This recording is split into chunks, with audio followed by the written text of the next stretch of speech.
एक गांव में पुट्ठा नाम का बेहद आलसी और कामचोर व्यक्ति रहा करता था। उसके आलसीपन के कारण गांव के सभी लोग उससे बेहद परेशान थे। वह सारा दिन पड़े पड़े बस ऊंचे ऊंचे सपने देखा करता था। आज भी वो एक खेत में एक पेड़ के नीचे आंखें बंद करके लेटा हुआ था कि तभी खेत के मालिक चौधरी की आवाज उसके कानों में टकराई। यहाँ क्या कर रहा है पुट्ठा? तुझे मैंने यहाँ काम पर रखा है या आराम करने के लिए? हैं? कौन है भाई जिसने मुझे सपनों से जगा दिया?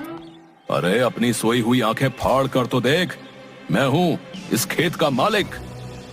अरे आप हैं चौधरी जी? ये क्या, अभी अभी तो आकर लेटा हूँ चौधरी जी। क्या आपके खेत में काम करके कुछ देर आराम भी नहीं कर सकते? पिछले 3 घंटों से तुझे इसी पेड़ के नीचे लेटा देख रहा हूँ। बाकी सब लोग मेहनत से फसल काटने में जुटे हुए हैं और तू तो यहाँ पर ऐसे आराम कर रहा है जैसे कि तू इस खेत का मालिक हो। चिंता मत कीजिए चौधरी साहब, एक दिन वो भी आएगा जब मैं तुम्हारे जैसे न जाने कितने खेतों का मालिक बनूंगा। दरअसल बात यह है कि ये छोटे मोटे काम मेरे लिए नहीं बने हैं, मैं कुछ बहुत बड़ा करने के लिए बना हूँ। हाँ पुट्ठा, मैं तो तुझे धक्के देकर उसी दिन निकाल देता जिस दिन मैंने तुझे काम पर रखा था, मगर क्या करूं, तेरी पत्नी के आंसू देखकर मैं पिघल गया। लेकिन अब मैं और ज्यादा तुझे बर्दाश्त नहीं कर सकता। मैं यहाँ पर मजदूरों को काम करने की तनख्वाह देता हूँ, आराम करने की तनख्वाह नहीं देता।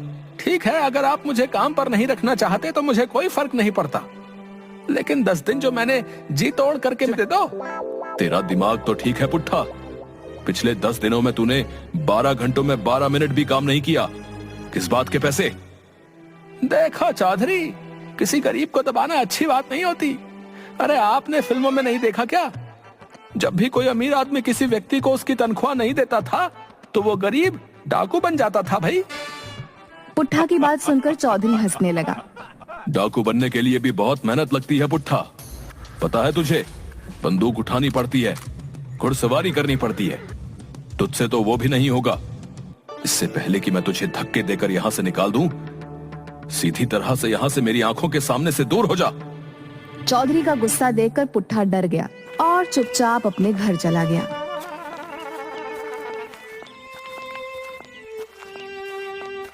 दोपहर के वक्त पुट्ठा को घर पर देखकर उसकी पत्नी शर्मिली को गुस्सा आ गया। अरे इतनी जल्दी काम से कैसे आ गए? तुम्हारा काम तो शाम को खत्म होता है ना? चौधरी ने मुझे काम से निकाल दिया। काम से निकाल दिया? लेकिन क्यों? अरे मैं उसके खेतों में 10 मजदूरों के बराबर जी तोड़ मेहनत करके काम कर रहा था। कुछ मिनट पेड़ के नीचे आराम करने के लिए क्या बैठ गया है, वो बुरी तरह से भड़क गया।